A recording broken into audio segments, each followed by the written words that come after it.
Hi, this is Alessio, Rastani, a leading trader. Hope you're well, and welcome to this fresh update on Bitcoin.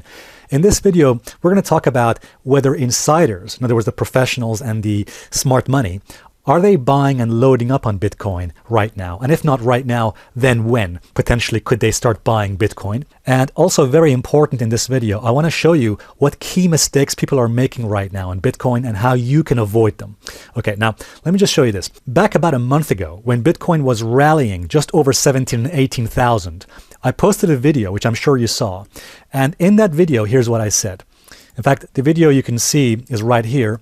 And it says, the dangerous Bitcoin pattern not seen since 2013. Now, in that video, here's what I said, and here's what I showed you.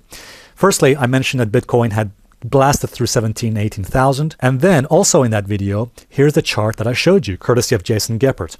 In this chart, what we saw was that research and data was showing to us a dangerous signal that the sentiment, the emotional temperature of the public and of Bitcoin investors was reaching dangerously extreme levels. And these extreme levels had not been seen since 2013, which, by the way, came right before a major drop in Bitcoin prices. And that's why I warned back in December that it is too dangerous to buy Bitcoin at these high levels, which was, again, over 18, 19,000. So instead, what I said was the better thing to do was to wait and pick up Bitcoin at below fair value or at fair value prices. In other words, wait for a pullback down to the 100 EMA, which is that orange line you see right there in my chart. So if you've been following our videos and followed our recommendations and warnings, then well done to you. You should actually have avoided that major mistake people were making, which is buying at these extremely high levels. Now, some of you who are watching this video might be thinking, well, what does it matter if you bought, let's say, at over 18, 19,000 if Bitcoin is probably going to go over that level at some point in the future? Here's the reason and why is that important. If you speak to any professional investor, they will tell you that the price you pay for an asset determines your rate of return and also determines your risk. Let me just show you this. Let's say you were going to buy a car. Now, let me ask you, would you pay fair value for the price of a car? Or would you pay 3 or 5 times fair value for the price of the car? In other words, would you ever pay for a car, let's say a Mercedes, that was worth 40 or 50,000 pounds, let's say at these levels, would you pay 3 or 5 times the price of that car when it's extremely overvalued? So would you pay, for example, 120,000 pounds or 100,000 pounds for a car that's actually worth 40 or 50,000 pounds? Well, I'm sure you would not. And I think the only people who would are people who want to get ripped off, or donkeys. And by the way, that is not fair to donkeys because they're great animals. I love donkeys. So in other words, guys, good investors and traders always do the opposite of everybody else. They do the opposite of the herd. So in a nutshell, we buy when everyone is afraid and we sell or take profit when everyone is excited with greed. So going back to this chart of Bitcoin, those folks who are buying Bitcoin mistakenly at these extremely high levels when the sentiment was an extreme point, their risk would have been this much. Let me show you. The risk they were taking on Bitcoin, let's say someone bought at 19 or 18,000, this is how much they were risking until now, if they've been holding until now. Whereas if you waited for the price to drop back to the levels I mentioned, which was at the 100 EMA, close to just under 10,000 levels, okay? That means your risk would actually have been this much, as shown to you by this green square. So when you compare these two risk boxes, which one carries the greater risk? Obviously the person who mistakenly was buying at these extreme levels, in other words, following their emotions.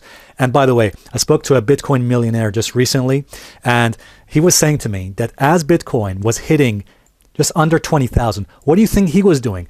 He was actually taking profits. Now, he had made about $7 million at this point, and he was taking $1 million off the table here. So he was selling, not buying, into that emotional state.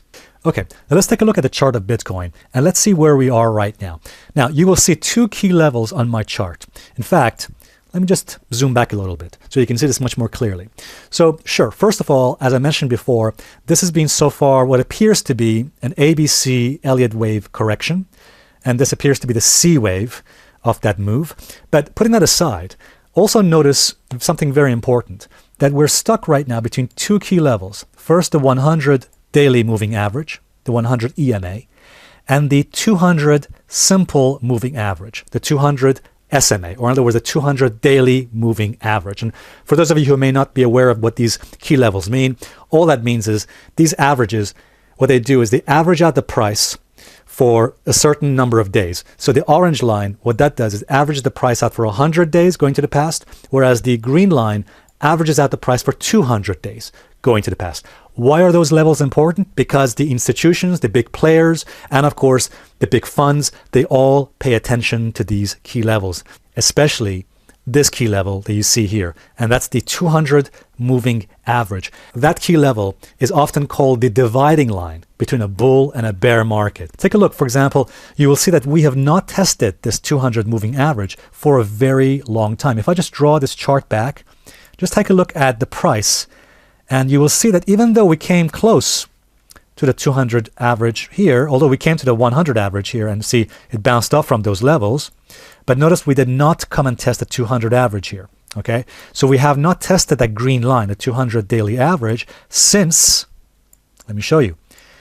In fact, we have not tested it since 2015. More precisely, we haven't even touched it since October of 2015. Why is that important? Because markets often come back and test that key level. So what price tends to do is often come down and test that 200 daily average, which by the way is exactly the point when professionals and institutions start buying that market. In fact, let me just show you an example. This is on the stock markets, the S&P 500. Just take a look what happened here.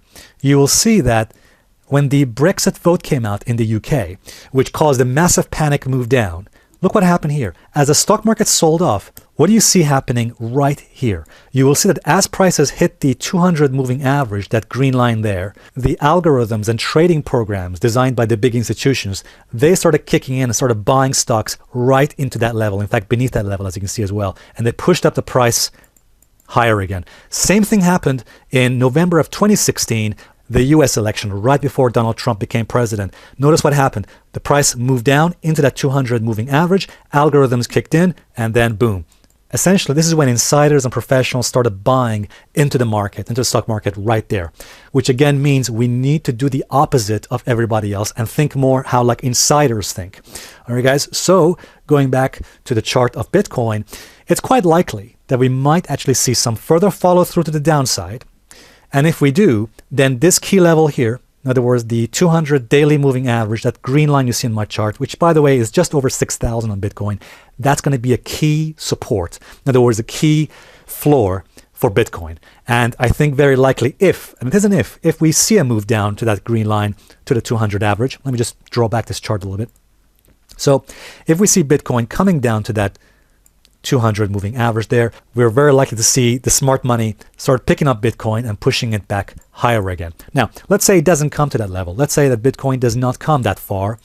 What happens if we see some kind of reversal? Well, the next key level to keep an eye on is, of course, the daily 100 average, which right now is just under 10,000. Okay, so what I would like to see is this: if Bitcoin can get above that resistance, that 100 daily average, and if we can close above 10,500 or about 11,000, that would give us much more confidence that buyers are rejoining this market and start buying Bitcoin again. So that's the key levels to watch. All right, guys, if this video has been of help to you and you liked it, then please give it a thumbs up, and also please remember to subscribe to our videos for future updates on Bitcoin and also other markets.